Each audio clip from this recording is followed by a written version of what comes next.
Witajcie moi drodzy widzowie, 5 kampanii po 100 tur na poziomie legendarnym po zmianach Omens of Destruction, czyli w sumie patch 6.0. Z takich ważnych rzeczy jest to poziom legendarny, zagraliśmy sobie Cylostrą z tego względu, żeby boty same mogły się spokojnie bić, a Cylostra nie ma większego wpływu na kampanię, więc zobaczycie sobie tutaj 5 kampanii po 100 tur i omówimy troszkę jak to wygląda w praktyce. Będzie oczywiście jeszcze film odnośnie poziomu normalnego, no bo w większości powiedzmy, że twórcy niby nastawiają się jednak bardziej na poziom normalny niż legendarny, więc zweryfikujmy jak wygląda po prostu świat na pierwszej kampanii. Wejdźmy może najpierw w dyplomację. No w dyplomacji, jeśli chodzi o siłę, no Karak pierwsza siła, kult rozkoszy druga siła, choć zobaczmy sobie, że tych osad jednak jest ogromna różnica. Marionetki zamętu mamy trzecią siłę, Eteine mamy czwartą siłę, Horda dekadencji proszę bardzo, Kras Pestilence. No szczerze powiedziawszy wygląda to tak dosyć, że negatywne frakcje coś tu sobie bardziej radzą. Tak samo już nawet tutaj łowca czaszek, Skulltaker, dodatkowo 17 osad, więc też nieźle widzę, że się podzielił z Pestilencem. No i szczerze, Kadrin, mamy wyrocznie, pradawny zastęp, proszę bardzo, Malekith został tutaj pokonany. No powiem, wygląda to dosyć ciekawie. Zerknijmy sobie to jeszcze ogólnie tutaj, jak to wygląda. Jeśli chodzi o Kataj, no Kataj zdecydowanie jest tutaj zdominowany przez chaos, przez Nurgle, przez Skavenów, których no powiem szczerze jest sporo tutaj. Tutaj mamy jeszcze orków, widzę jakichś takich pobocznych, też się nawet utrzymali. No Grimgor tutaj ciężka opcja. Widzę, że Arbal bardzo ładnie sobie tutaj poradził, jednak nowy legendarny lord, dosyć potężny, Arbal niezwyciężony, tak mówią na wsi, więc szczerze powiedziawszy wygląda to ciekawie. Tutaj na przykład Archaon Wszechwybraniec wbił się na Imperium, no i Imperium jest atakowane przez orków, przez Norsko, no wygląda to ogólnie dobrze i zapowiada się troszkę tak, że Imperium jakby miało tutaj upaść, no tak to się ogólnie zapowiada dalej. O, tu jak sobie zauważymy, trochę Torgim się porozwalał po mapie. Tak samo tutaj zaczyna być dosyć niebezpiecznie, bo chyba właśnie Zinch tutaj wypowiedział wojnę Khemri, a jak wiecie, no nie oszukujmy się, ale Khemri nie ma w ogóle żadnego podejścia do Zincha. Nawet Wurzak po tym wrzuceniu do dżungli jakoś tu jeszcze powiedzmy trwa w jakiejś tam niedoli, ale szczerze powiedziawszy jest bardzo słaby, więc nawet nie ma chyba normalnej armii, tylko takie jakieś ściepy, więc z niego też raczej za specjalnie dużo nie zostanie, bo walczy z Khemri, walczy z krasnoludami. No dół, no Zinch w sumie poszedł sobie tutaj trochę zabrał, tutaj Slaanesh w ogóle jeszcze poboczny żyje. No powiem wam, ciekawie to wygląda. Tu jeszcze ostatki widzę trwają odnośnie Rakarta. Rakart ma w sumie parę osad, więc też wygląda dosyć dziko. Tutaj mamy armię jeszcze specjalnie, właśnie 40 poziom, proszę bardzo. No, powiem szczerze, że raczej jaszczury mają ciężko tutaj. No, kółeczko jest nawet dosyć dobrze bronione przez Avelorna, przez Tyriona. No, naprawdę dobrze sobie tutaj radzą. Krasnoludy też tutaj starają się coś jednak zrobić. No, szczerze powiedziawszy, tutaj bardziej moim zdaniem wygrywają jednak negatywne siły. I możliwe, że jeśli byśmy puścili kolejne 100 tur, no negatywne siły mogłyby tutaj dosyć zalać wszystko. Jedynie co mnie trochę smuci, że nie mamy tutaj Ogra, Golfgaga, no tutaj Golgag tutaj niestety przepadł, więc on przepadł.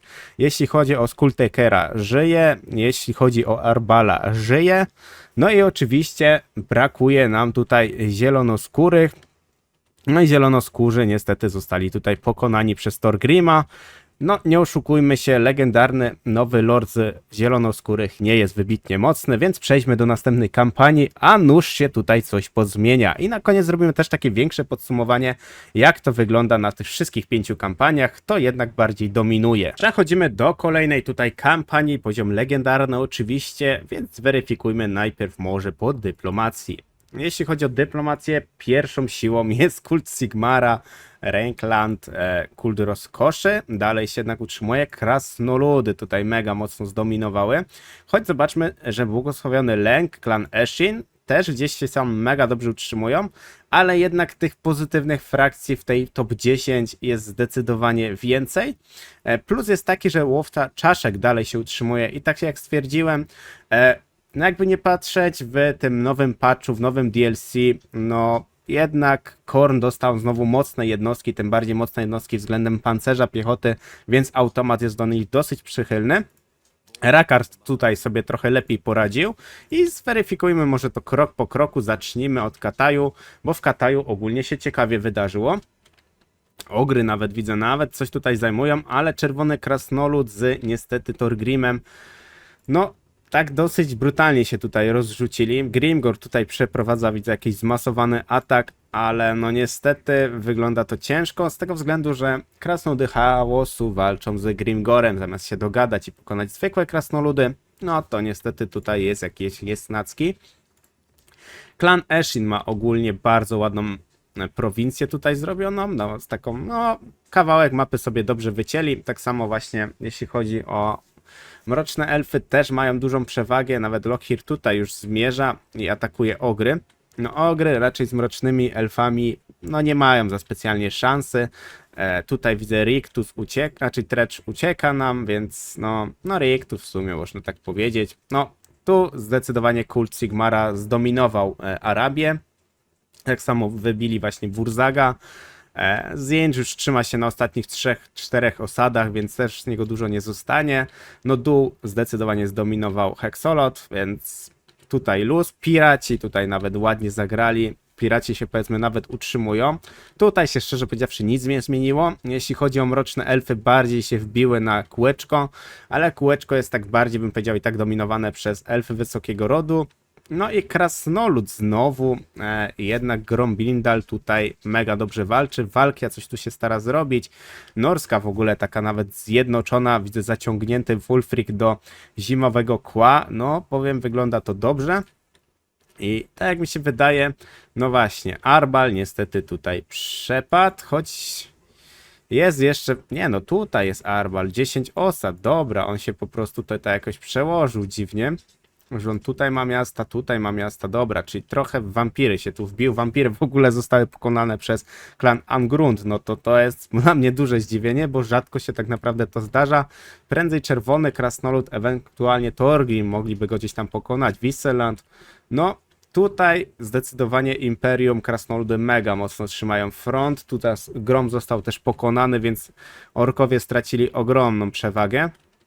Niestety ogry wydają się troszkę dalej słabe, bo z tego względu, że nie otrzymaliśmy takich jednostek z dużym pancerzem, jakiejś takiej mocniejszej piechoty i niestety to wychodzi dalej tragiczne, jeśli chodzi o automat, dlatego ogrami będzie trzeba dalej każdą bitwę niestety toczyć, więc tutaj szczerze powiedziawszy dominują, bym powiedział, bardziej pozytywne frakcje, no bo cała Arabia jest przez pozytywną frakcję zajęta, całe Imperium, tak samo chaos. No ten chaos, te ziemie chaosu też są tutaj bardzo podbite.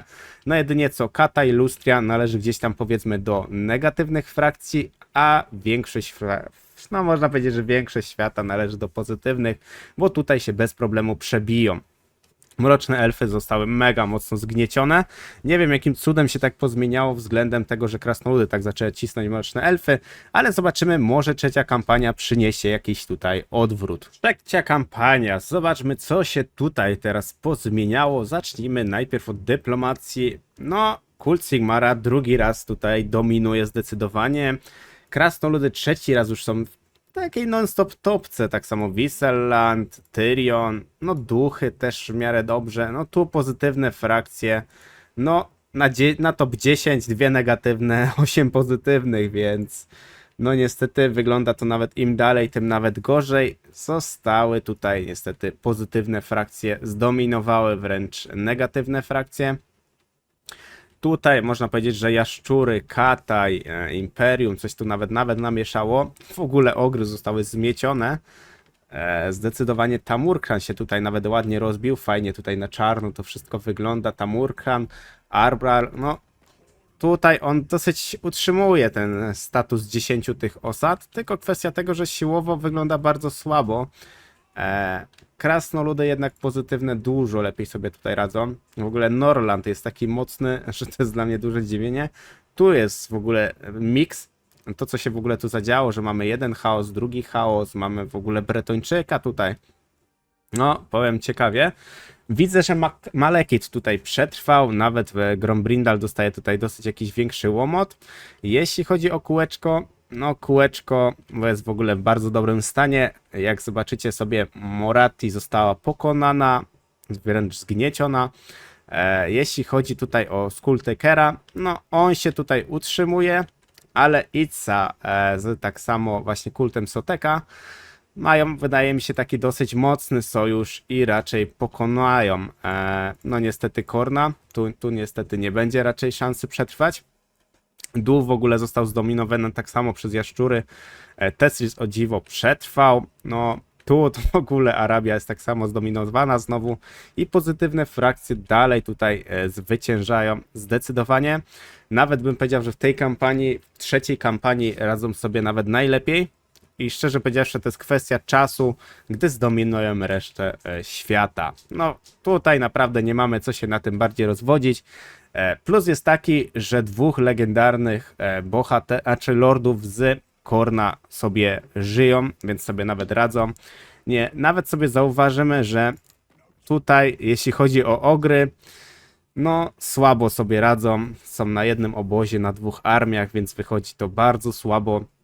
I niestety od nich kontrakty no nie mają szans przetrwania, gdyż po pierwsze są otoczeni przez Imperium, które bardzo mocno naciska na halabardy, na włócznie i podbijanie chociażby miast, plądrowanie tych miast jest dla nich dalej niewykonalne z tego względu, że powinny one być dużo bardziej wzmocnione pod względem komputera, że komputer powinien mieć możliwość większej ilości armii rekrutowania, tym bardziej, że ten automat u nich wygląda bardzo tragicznie, tak jak w przypadku na przykład takiej norskiej, która też ma dosyć ciężką sytuację i nawet jeśli chodzi o obronę swoich ziem, skonfederowaniu Wulfrika razem z Trogiem, no nie mają po prostu żadnych szans, gdy ktoś zacznie ich standardowo atakować. Więc przejdźmy do czwartej kampanii, może coś się tutaj w końcu zmieni. Czwarta kampania, zweryfikujmy sytuację na świecie. Dyplomacja, pierwsza siła jest kto? No proszę bardzo, 2 razy mroczne elfy, no Malekith zdominował mega wiele osad, 36 osad w 100 tur, jest dobrym wynikiem, kult rozkoszy nieźle, no tutaj Mazamundi, no ładnie ogarnął temat i w ogóle Legion Krwawej Królowej, 20 osad. Powiem szczerze, że rzadkość, naprawdę rzadkość. Zachodnie prowincje z pozytywnych frakcji gdzieś się też tu utrzymują i muszę przyznać, że negatywne frakcje dominują troszkę w tej kampanii względem siły, względem osad.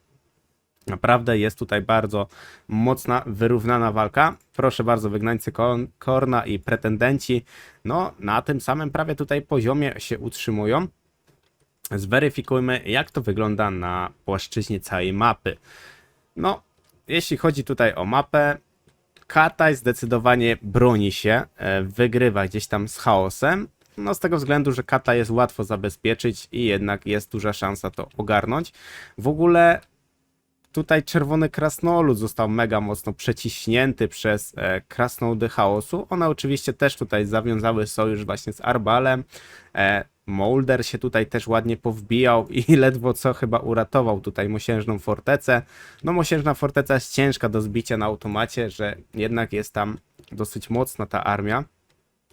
Korn, proszę bardzo, tutaj podbija z Khemri. Tak samo widzę, że z Zinczem się tutaj dogadują i Khemri jest atakowane na... No Khemri chyba tutaj pokój widzę zawarli z nimi, z Zinczem, ale Zinch to i tak się nie poddaje, więc ta kampania ma bardzo dużą szansę odnieść sukces dla negatywnych frakcji. Jak tutaj sobie zobaczymy, no niestety można przyznać tak, że tutaj orkowie też mają ciężką sytuację, raczej to przegrają. Grimgor został w ogóle pokonany przez Tamurkhana, czy tam tak samo Czarnego Krasnoluda. No tu naprawdę słabo. Boże, walka to tutaj jedzie ostro, powiem szczerze, z tymi armiami. No nie da się jej po prostu zatrzymać. Tutaj akurat Wulfrik skonfederował, więc w sumie spoko. Kółeczko też jest zdobywane przez mroczne elfy, dlatego tych osad sporo.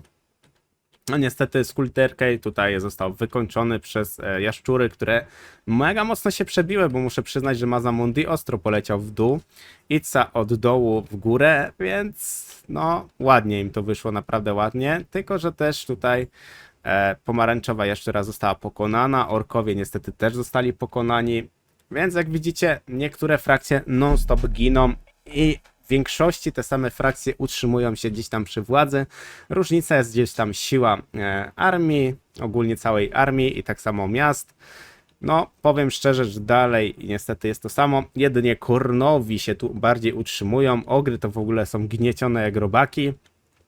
A orkowie niestety też. Przejdźmy w takim razie do ostatniej, piątej kampanii na poziomie legendarnym. Piąta, ostatnia tutaj kampania na poziomie legendarnym. Zweryfikujmy, jak tutaj sytuacja na froncie. Horda Dekadencji pierwszą siłą na świecie. Nieźle. Tyrion, no mamy tutaj Eltariona ponurego, klan Mordler. No w pierwszej piątce mamy 3 negatywne, 2 pozytywne. Dalej wygląda to dosyć wyrównanie, ale tutaj Skulltaker 29 osad, naprawdę piękny wynik. Złoty Zakon ogólnie się tutaj wbił, co wcześniej nie miało miejsca, więc wygląda to dosyć dobrze.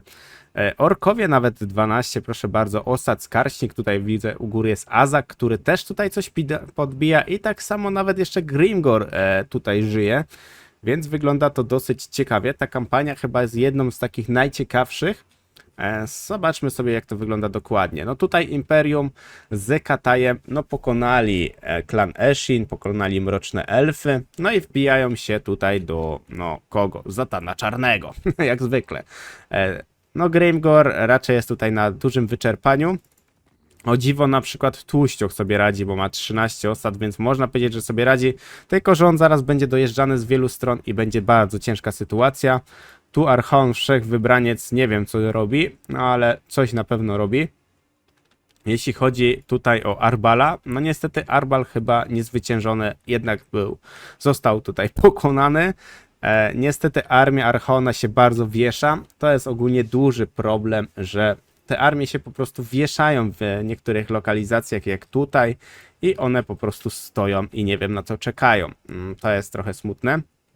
Epidemius tutaj nawet ładnie gdzieś tam zaorał mapę. Jeśli chodzi tu, no Horda Dekadencji w większości tutaj Krasnoluda atakuje, więc Krasnolud nie ma szans. Tak samo Horda Dekadencji podbiła nawet Walkię, co jest naprawdę dużym zaskoczeniem.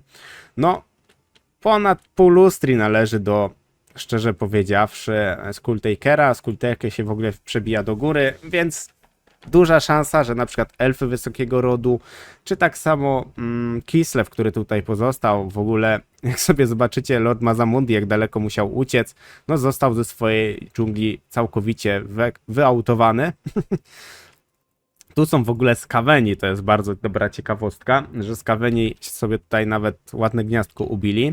Niebieski jaszczur no radzi sobie, choć skaweni mają sporo bardzo, naprawdę sporo mają tych miast i powiem szczerze, że na przykład taki Molder 17, Rictus 16, no Morsz 14, no naprawdę jest to dobry wynik, nawet Skarbrand z Korna 12 osad na setnej turze, gdzie często zdarzało się, że w setnej turze w ogóle Skarbrand już w ogóle nie istniał, więc to trochę jest jednak różnica.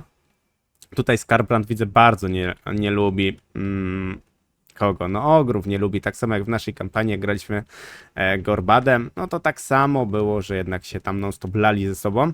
Szczerze powiedziawszy, tutaj można bardziej powiedzieć, że jednak dominują negatywne frakcje, bo Chaos ładnie tutaj ogarnął temat. Jedynie gdzieś tam Imperium z z Katajem sobie gdzieś tam wybili jakiś większy teren i starają się gdzieś podbić więcej terenu i mają do tego szansę z tego względu, że ogry na przykład nie są żadną przeszkodą. Nurgle też sądzę, że nie mają tutaj z nimi w ogóle szans. Tym bardziej, że Imperium pewnie tutaj już leci na czołgach, na statkach, więc no niestety nie ma tutaj za bardzo dużej szansy dla nich. Chaos raczej się nie obroni z tego względu, że gdyby to jeszcze był Kornowy, czyli Arbal, on tam ma dosyć mocne jednostki, a zwykły Chaos ma jednak troszkę słabsze te jednostki, tym bardziej jeśli chodzi o granie komputera tym chaosem, no to jest to dosyć słabe. Podsumowując, powiem szczerze, że dalej pozytywne frakcje mają dużą przewagę nad negatywnymi frakcjami. Plusem jest taki, że na przykład Kurnowe tutaj, no Kornowi legendarni lordowie Arbal i Skulltaker mają jakąś większą władzę i na przykład Lustria jest bardziej podbijana właśnie przez Kornowych. Więc to jest na przykład ogromna gdzieś tam, ogromny plus. Arbral też tutaj w większości jednak się pojawiał, miał jakieś te osady i gdzieś tam zaistniał. No minus na pewno taki, że jednak orkowie dalej, no cóż, niestety są bardzo słabi. Orkowie dalej naprawdę nie radzą sobie w kampanii, jeśli chodzi o komputera. Ogry to w ogóle wrzucenie Golgaga, gdy my nim gramy w Imperium spoko, ale gdy gra nim komputer, no widać, że jest całkowicie bezużyteczny. Jednostki, które dostał, nie jest w stanie nawet dotrzeć pewnie do tych jednostek, a one są zbyt podobne statystykami do standardowych ogrów. I to jest po prostu duży problem, że niestety jeśli będziecie grać, nie wiem, przykładowo jakimś Zinczem, to nim dotrzecie do Imperium, raczej tam już ogra nie będzie. Jedynie co spotkacie frakcję Korna, czy to u góry, czy to z lewej strony na Lustrii, no to jest duża gdzieś tam szansa. Gdy zawitacie do Kataju, w większości będzie to raczej Imperium plus Imperium Kataj, ewentualnie klan Eshin z no może mrocznymi elfami gdzieś tam dłużej przetrwają. Niestety dla mnie to wygląda trochę smutno. Myślałem, że chociażby ogry zaistnieją bardziej w świecie. Tak samo, że orkowie, mimo że orkowie mają dobre pasmo względem połączenia się sił, na przykład Grimgora, Azaga, Skarśnika, tak samo Gorbada, no i jeszcze powiedzmy delikatnie Wurzaga na dole, to niestety jest tu lipa. Zobaczymy, jak to będzie wyglądać na poziomie normalnym, bo może się tutaj wiele zmienić. Na poziomie normalnym pamiętam, że frakcje negatywne radziły sobie troszkę lepiej niż na poziomie legendarnym, więc może tutaj te zmiany delikatnie jak tutaj już nastąpiły, to tam będzie po prostu o wiele bardziej to odczuwalne. Dzięki za oglądanie, jeśli wam się podobało, to dobrze i zapraszam do kolejnego filmu. Cześć, cześć, cześć!